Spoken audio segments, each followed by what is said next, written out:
World War II in the Pacific. They called it Task Force 6814. 25,000 American troops from Massachusetts, Illinois, and North Dakota. On March 12, 1942, they landed at Noumea, New Caledonia. Their mission was to help the French defend the island against invasion by the Japanese. Within 2 months after their arrival in New Caledonia, the task force was activated as a full U.S. Army division under the command of Major General Alexander M. Patch.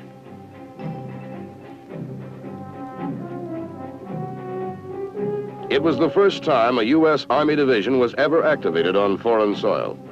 Instead of a numerical designation, the division became known as the Americal Division, a combination of the words America and Caledonia.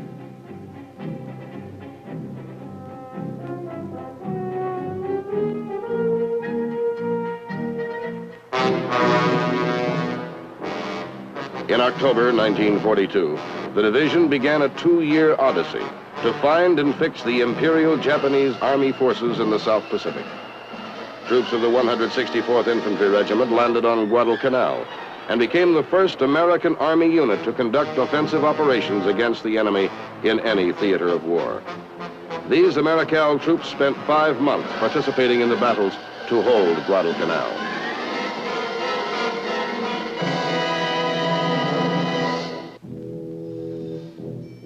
The men of the 182nd Infantry Regiment fought in the green hell of Bougainville from Christmas Day 1943 to December 1944.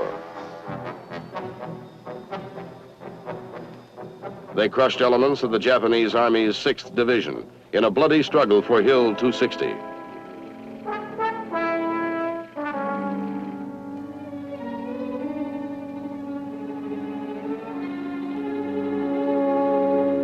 Staff Sergeant Jesse Drowley received the Medal of Honor for his exceptional bravery on Bougainville.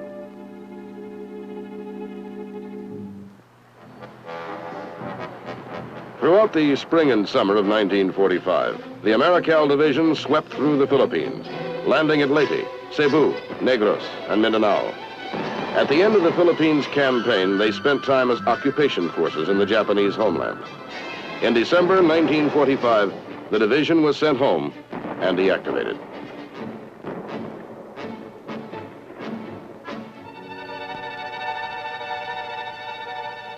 (1967) Vietnam.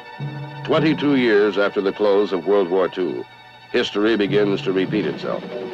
It's a different war in a different land, and once again there's a special need for an Army task force designed to secure the land and defeat the enemy in a given area. To meet this need, the U.S. Military Assistance Command organizes Task Force Oregon, which, as it turned out later, was to become the new Americal Division. Assigned to the task force are 2 light infantry brigades, 1 brigade of regular infantry, 1 airborne brigade, and 1 brigade of air mobile cavalry.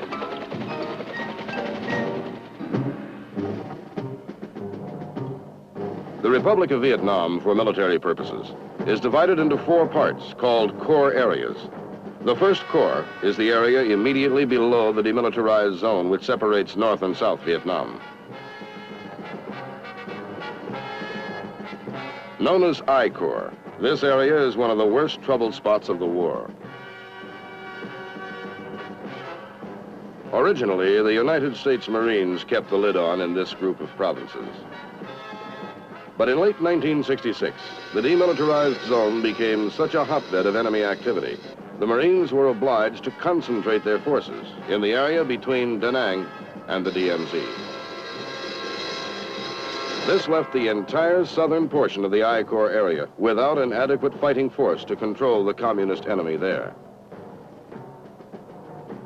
The commander of the U.S. Military Assistance Command, concerned for the security of Highway 1, a vital supply route running through the Corps area, and for the dwindling economy of the region, selected the peninsula at Chulai as headquarters for a special task force of U.S. Army units.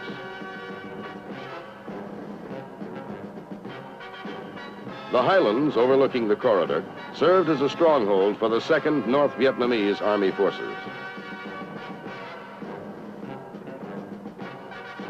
At night, the NVA would travel down the many rivers to infiltrate the villages and sabotage the highway. From their hidden artillery positions high in the mountains, they shelled the valleys, towns, and airstrips below. Whatever the North Vietnamese Army forces didn't do, Viet Cong guerrilla bands did for them.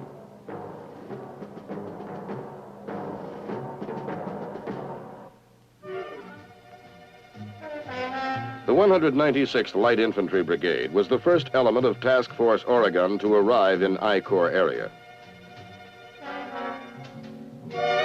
They began operations to clear the area around Chu Lai. It was mid-April, 1967. In the forward area, the Chargers of the 196th established bases from which they could patrol the surrounding countryside and coastal waterways. In the rice farming district, the Viet Cong collected unbearable taxes from the farmers and forced the peasants to give them shelter and provide them with hiding places. Under orders from Major General William B. Rosson, commander of Task Force Oregon, the U.S. troops began searching out the VC, who so cleverly concealed themselves in these villages.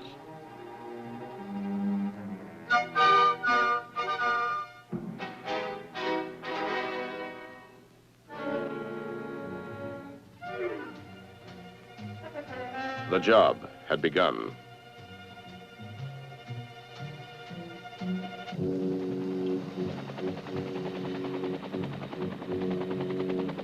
The second element of Task Force Oregon, the 3rd Brigade of the 25th Infantry Division, took charge of the sector around Duc Pho.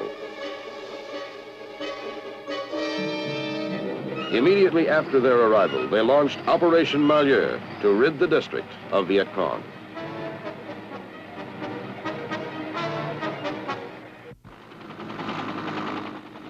During the 3rd week of May, they made contact with a battalion-sized force of Viet Cong.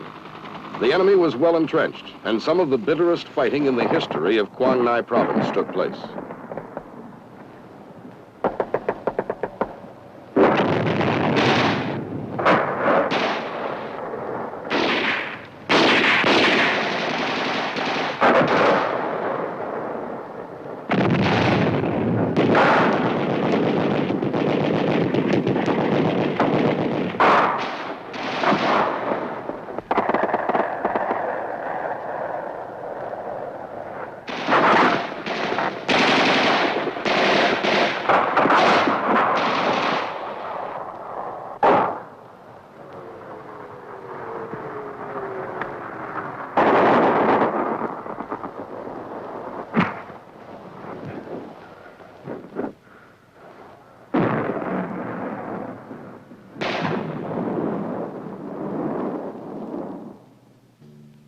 By the time Operation Malheur ends, this unit of the 25th Infantry Division has been redesignated the 3rd Brigade of the 4th Infantry.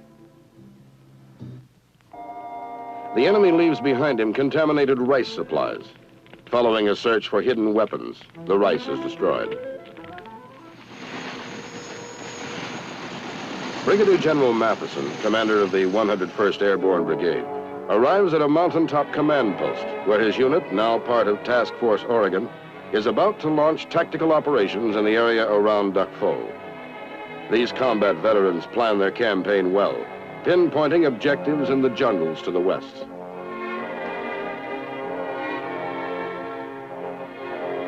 The men of the 101st also find the enemy to be well dug in and tenacious. Digging them out and keeping them out is a full-time assignment which keeps the 101st busy from early May until September 1967.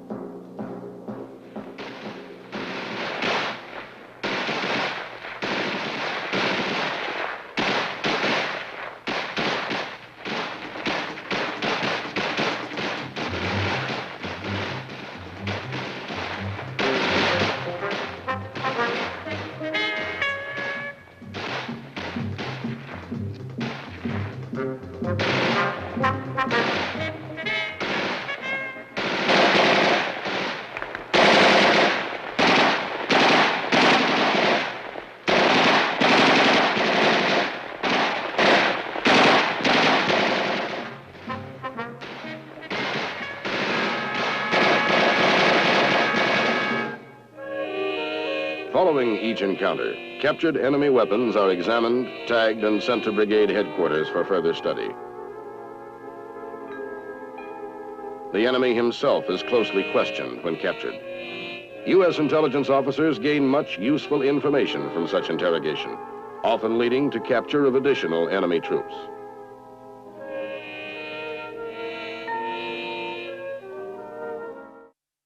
The troops, fresh from the United States, are trained in the ways of the enemy they soon will have to face. Their instructors are experts on Viet Cong booby traps and tactics.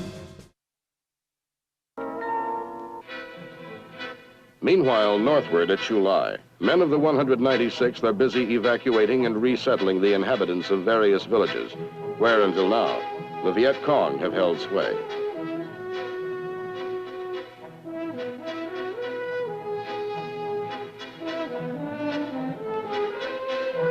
Of the area's 80,000 residents, only some 30,000 are considered loyal to the South Vietnamese government.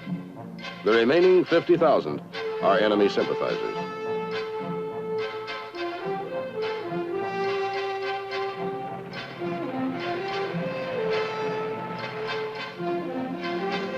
Everything is done to pacify the area. Civic action programs bring medical assistance to remote hamlets where no doctor has ever set foot, and where the need for such service is great.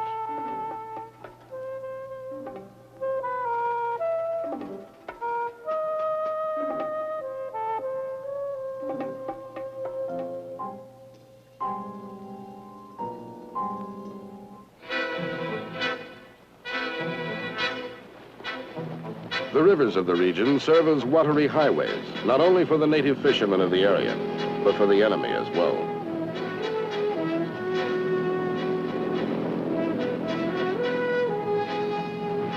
U.S. assault and patrol boats must keep constant vigil for enemy arms shipments, clandestine troop movements, and transport by water of supplies for the enemy infiltrators. Native boats are examined for secret cargoes of guns and ammunition. When satisfied, the troopers head inland.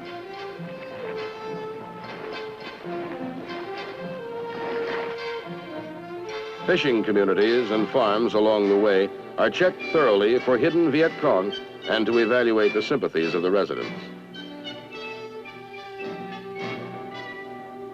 Often the patrols find the villages deserted. The fact that the inhabitants have fled is considered strong indication of the presence of Viet Cong.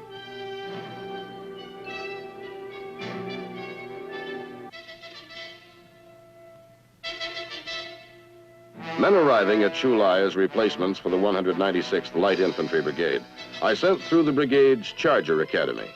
Here, the new soldiers from stateside are given a rigorous course on how to stay alive in Vietnam. You've also got to know what size stick it takes to knock him down with. Because if you just stun him, you're in for another behind whooping, right? And we can't go for that out here in the combat zone. Sophisticated ambush tactics, learned the hard way, are taught by battle-hardened veteran instructors. Over here. Therefore, we couldn't have made these trails. Check my hand here. Now, I cross here. You can see the guy can't look down there and see me, right? We like to cross the road or trail at the bend. Then he will establish one on the far side in case we get hit when we're almost all the way across there. Then they will move out in a particular formation that they're going to be traveling in. Above Chu Lai in the Tam Kỳ sector, the men of the 101st Airborne launch Operation Wheeler in mid-September 1967. It is to be one of the longest-running, continuous military operations of the war. Confronting the Americans are the elite troops of a North Vietnamese division. Aided by the Viet Cong, they are deeply entrenched throughout the entire district, with headquarters somewhere in the forbidding mountains marking the Laotian border.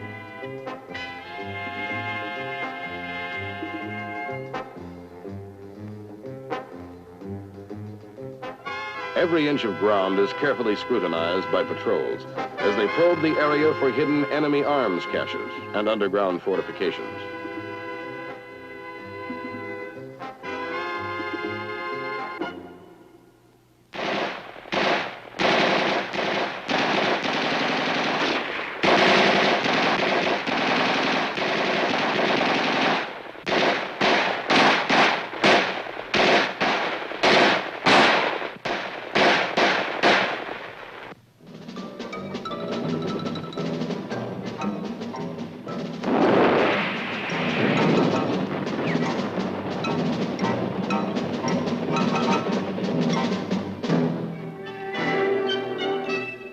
October 1967 marks a turning point for the men of Task Force Oregon. Troops of the 3rd Brigade, 1st Cavalry Division, Air Mobile, join the task force, and in the mountains and plains of the Chulai district commence Operation Wallowa. Task force units are now in action throughout all of southern I Corps.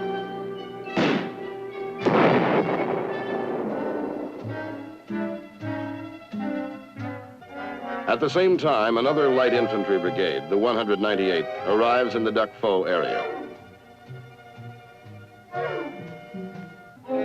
The troops, fresh from the United States, are trained in the ways of the enemy they soon will have to face. Their instructors are experts on Viet Cong booby traps and tactics. Native women may be used by the enemy to trap the unwary.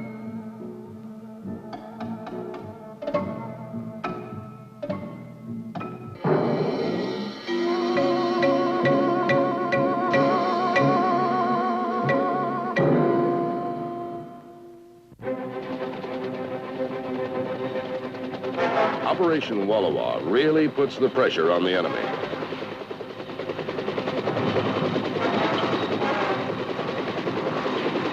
Air support of American ground troops and the use of high-speed Huey gunships impresses the enemy clearly with the meaning of air cavalry.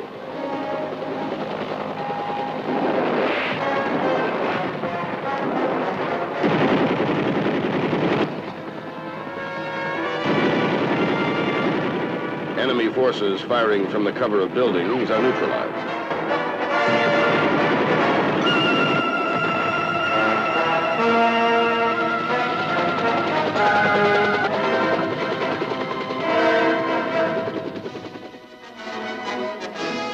On the historic occasion of October 26, 1967, the Americal Division is officially reborn. All 5 major Army units, which along with supporting elements made up Task Force Oregon, are represented at the ceremonies in Chulai. Task Force Commander Brigadier General Samuel W. Custer is promoted to Major General and named commander of the new Americal Division. As the colors of the Americal Division are presented to Major General Custer, the division is officially activated under his command.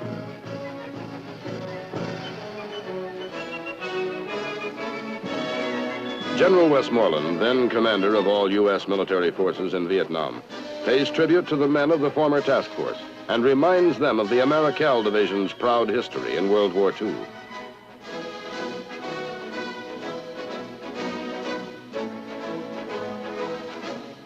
Two months later, on December 20th, 1967, the last brigade to join the division, the 11th Light Infantry Brigade, arrives at the port of Quy Nhon.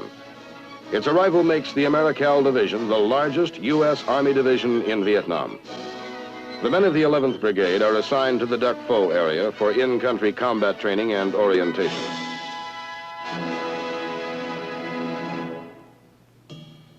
As the new year of 1968 begins, units of the Americal Division are stepping up the pace of their efforts to rid southern I Corps area of any major enemy threat.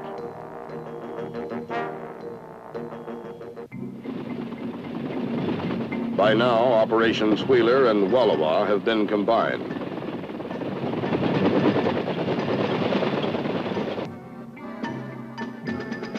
In the Quai Son Valley region, west of Chulai, troops of the 1st Cavalry are joined by elements of the 196th Light Infantry Brigade, and together they effectively curtail activities of the North Vietnamese Army.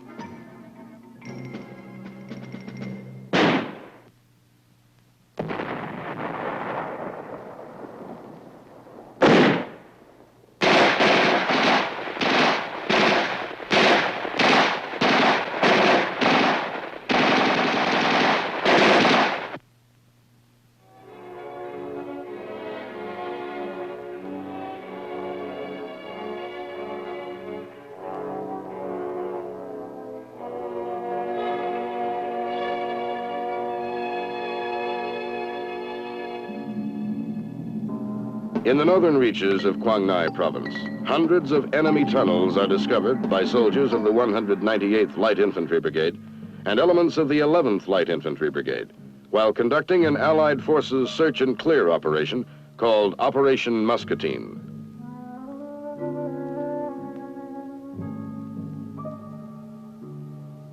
In addition to finding valuable intelligence material and weapons in these subterranean passageways, demolitions men are called in and the vast underground complex is destroyed.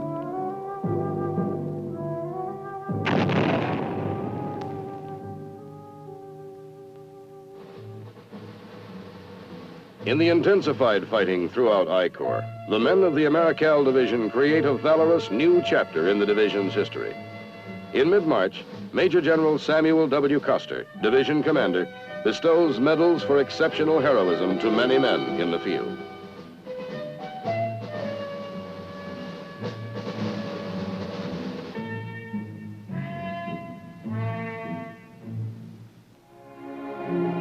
Easter Sunday, 1968.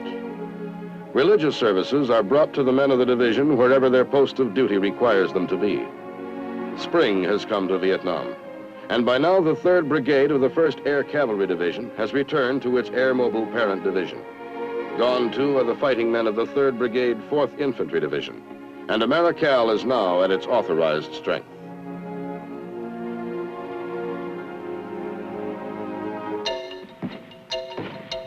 The Americal Division does not go unscathed. In rice paddies, jungles, and mountains, the dark struggle claims the lives of many good men who wear the star-studded shield of blue.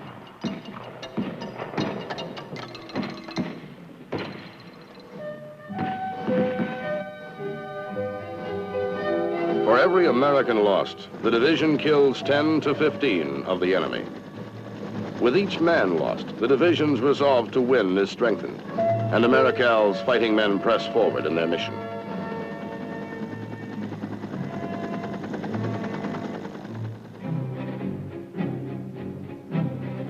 Throughout the sweltering summer of 1968, the division steps up its program of training for members of the Army of the Republic of Vietnam.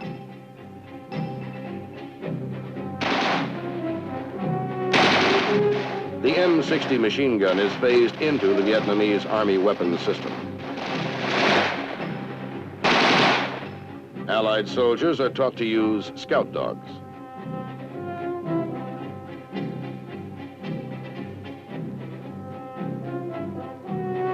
The training is thorough, and the Vietnamese soldiers are quick to learn.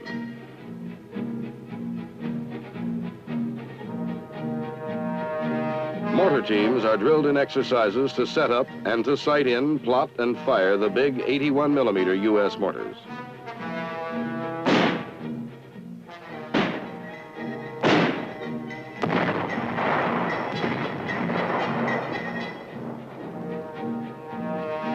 In the field of medical service, Vietnamese trainees are taught efficient first aid techniques and battlefield medical procedures. Every effort is made to help the soldiers of the Vietnamese Republic increase their capabilities and thus contribute more effectively to the defense of their own freedom.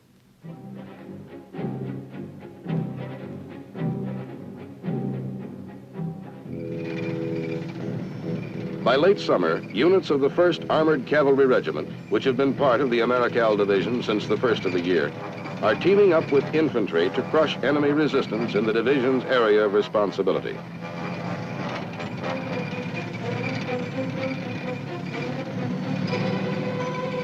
The mechanized forces of Operation Burlington Trail scour the Tom Key district, keeping Highway 1 open for all Allied traffic moving northward.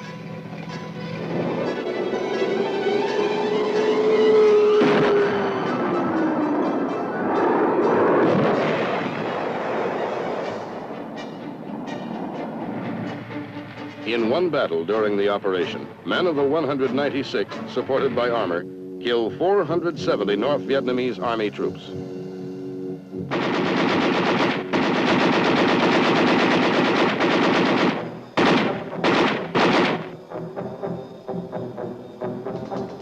And still the sweep continues, driving the enemy forces from the district.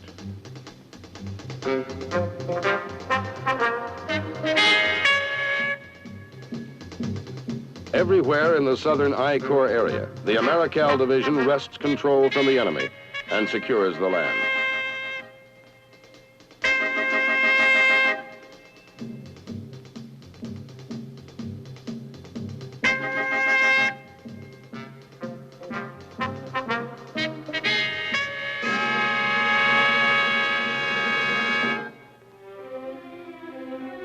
By the end of the year, the division has a new commander, Major General Charles W. Geddes. As a task force in 1967, these men were given a job to do and did it well. As a combat division in 1968, their deeds were above and beyond the call of duty. If those who'd gone before, in the jungles of Bougainville and the Philippines, could see them now, the division of yesteryear would seem never to have slept.